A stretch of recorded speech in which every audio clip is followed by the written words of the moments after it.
IAP seminar. I am here to walk you through the IWA introduction today. So the IWA introduction has four main components that we're going to talk about. The first component is the context or brief background for your introduction. The second component is your hook or your so what, who cares. The third component is your research question. And the fourth component is your thesis statement, which is your argument for a solution or resolution. So I'm going to take you through an example IWA introduction so you can see. So you want to make sure that your research question is phrased in a way that warrants a solution or resolution to happen. So I'm briefly going to talk about your research questions and then how to take your research question and develop it for the introduction to your IWA. So I'm going to share a screen with you really quickly so you can see my example. So if you look at the research question parameters again, I just want to point out the questions that I keep asking you over and over again. Is your question debatable? It should be debatable. It should be a controversial issue, an issue where you can see people getting into a heated argument over. Does it imply bias or answer the question already? We want to have a nice neutral research question where you're not trying to sway the reader either way. I'll give you an example of what that looks like. And is it a solution-based question? So this is probably the harder component of it, which is why I have several examples for you here so you can see which ones are kind of easier to talk about solutions for and which ones are not. So before you come up with your research question, you first have to do research over your topic. You cannot come up with your research question without doing research first. So I'm using the example COVID-19 because that's all I've been reading for the last month is stuff about COVID-19. So research is fresh on my mind and I have read a lot of research from a lot of different sources. And based on all of that research, I've come up with these questions. To what extent has the United States response to COVID-19 impacted the economy? To what extent has the United States response to COVID-19 impacted the mortality rate? To what extent was the United States prepared for the pandemic? To what extent has the United States response to COVID-19 impacted its spread? And to what extent should the United States resume normal activities during COVID-19? So a few of these questions are better for an IRR, which is the IRR, remember the individual research report was just kind of an all-encompassing research report that was more objective. This is argumentative. So I want to choose a research question where I know I can argue for a solution to the problem that there is. So all of these present a problem. To some degree. Notice like where I said not, if I had phrased it to what extent has the United States response to COVID-19 hurt the economy, then that would be an example of a research question that implies bias or it answers the question already. By not using these, I'm keeping the question nice and neutral for the introduction. And it actually gives me more to work with if I do that. So of these, the research question I kind of narrowed down to was, to what extent should the United States resume normal activities during COVID-19?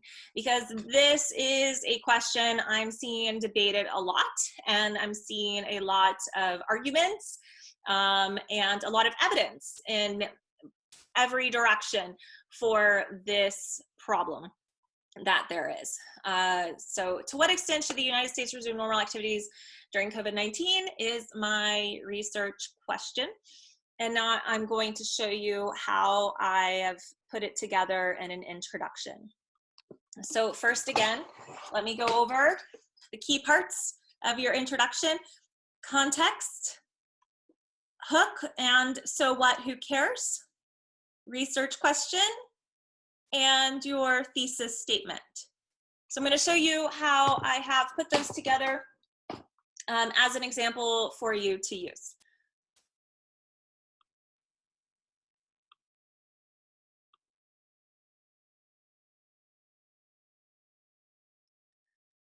So if we scroll down here, and I have commentary for you so you can follow along. I'm going to show you first context. So context, again, is a brief background for your topic. It is possible to get carried away with context, so be careful. Err on the side of brief explanation. If you want to get into more background, then you need to create a separate body paragraph that is focused on a historical lens. Please do not get carried away summarizing in your introductory paragraph. And so I'm going to read this to you to help you better understand the way I am presenting context and a brief background for my topic. So because of the decentralized structure of the United States, according to CNN, there was no coordinated effort among individual states to establish stay-at-home orders and shut down non-essential businesses when COVID-19 began spreading within the country. Governor Andrew Cuomo of New York noted in a live interview that the United States' response to the spread of COVID-19 was staggered as the states began to compete against each other instead of coordinating with each other for personal protective equipment, PPE. And this comes from CNN, mainly me watching CNN all day and observing, especially things that Andrew Cuomo states. So I want to point out a few things. First of all, notice that I'm citing my sources already. You need to start citing your sources in the introduction, even if it's kind of messy. I'll come back and clean this up and make it standard for APA or Chicago at the end of my paper. But in the meantime, I have like this kind of messy citation as a placeholder. So I know that I'm not, or so that I know that I am giving credit where credit is due, and I am acknowledging my sources and using credible evidence from my sources. The other thing I want to point out is anytime you're going to abbreviate like PPE here, you need to first spell it out in its entirety for the reader. And then after you do that, you can use, or I can use PPE and be okay. Like I don't have to keep putting it in parentheses. You can see here, this led to shortages of PPE, but I've already defined PPE here as personal protective equipment. So anytime you have like an acronym like this that you're using, you need to spell it out first, and then you can continuously use that shortened term for the rest of your paper. So this is a brief background or context to the issue that I have started the introduction with. And now I'm going to continue on with my hook and my so what, who cares.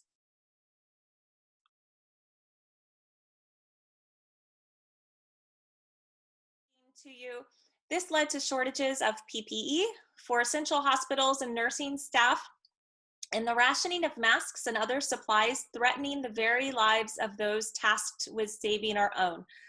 By Easter weekend of 2020, total confirmed COVID-19 cases surpassed 500,000, including over 21 deaths, Johns Hopkins University.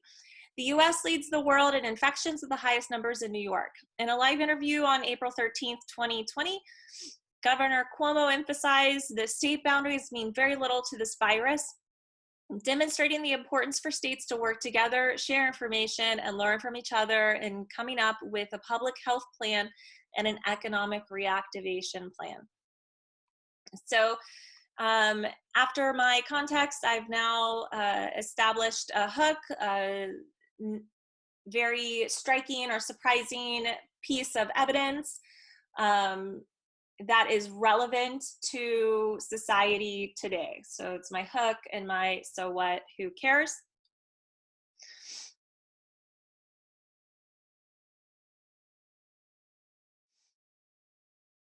Next, we're going to see my research question. So the research question I chose was the one that seemed most solution-based.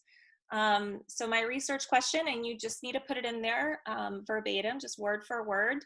You don't need to say my research question is, the reader will know, or your audience will know. So to what extent should the United States resume normal economic activities during COVID-19? That's my research question that presents a problem and also warrants a solution or multiple solutions that I have found evidence for.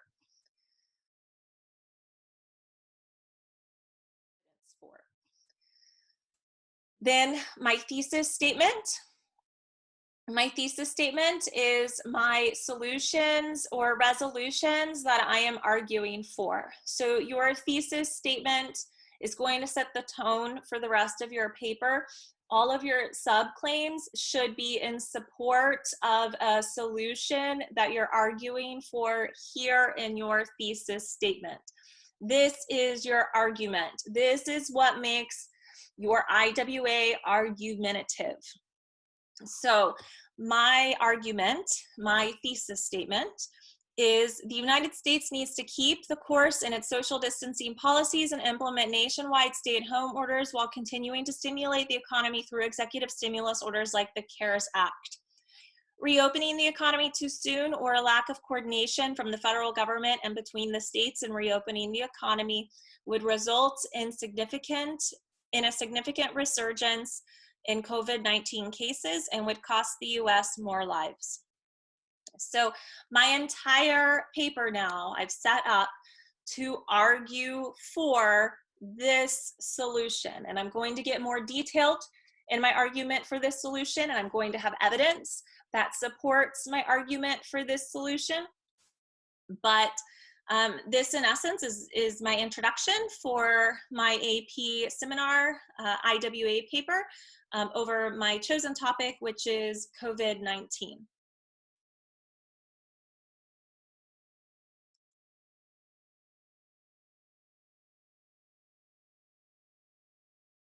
So another thing that I want to bring up is the scope of your research question. You, again, need to make sure that you've done research first and determined your scope based on the research you have completed. So for my topic, COVID-19, it's very easy to make the scope the entire world. But then I'm going to have too much research and my focus is going to be all over the place. It's going to be very, very difficult for me to approach COVID-19 and the entire world with a 2,000 word research paper. On the opposite spectrum of that, if I go too narrow, if I just focus on COVID-19 in Houston or COVID-19 in Nacogdoches or even COVID-19 in Texas, it's not going to be enough information for me to fill up a 2,000 word research paper where I've proposed a solution to a problem. So kind of the happy medium I came across is just focusing on COVID-19 in the United States as a whole. I could make it a little bit more broad if I wanted to focus on North America and bring in Mexico and Canada, but that might be too broad. So my focus, I think I'm going to keep on the United States. That's my kind of happy medium. So you need to find the same happy medium of your topic as well as you're doing research. If you find too much research or you have too little research, that will help you determine whether or not you need to go broader or narrower in your scope of your research question.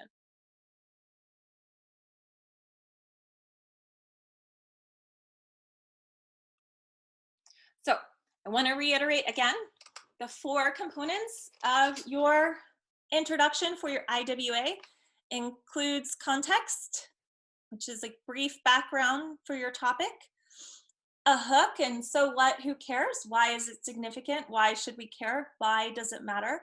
Your research question, and your thesis statement. Your thesis statement. Your thesis statement is your argument for a solution or resolution. It must have evidence. You need to make sure throughout your body paragraphs that your solutions and resolutions are supported by evidence that you are finding. All of your subclaims are going to line up with your main claim, which is your argument for a solution or resolution. And this argument must be supported by evidence.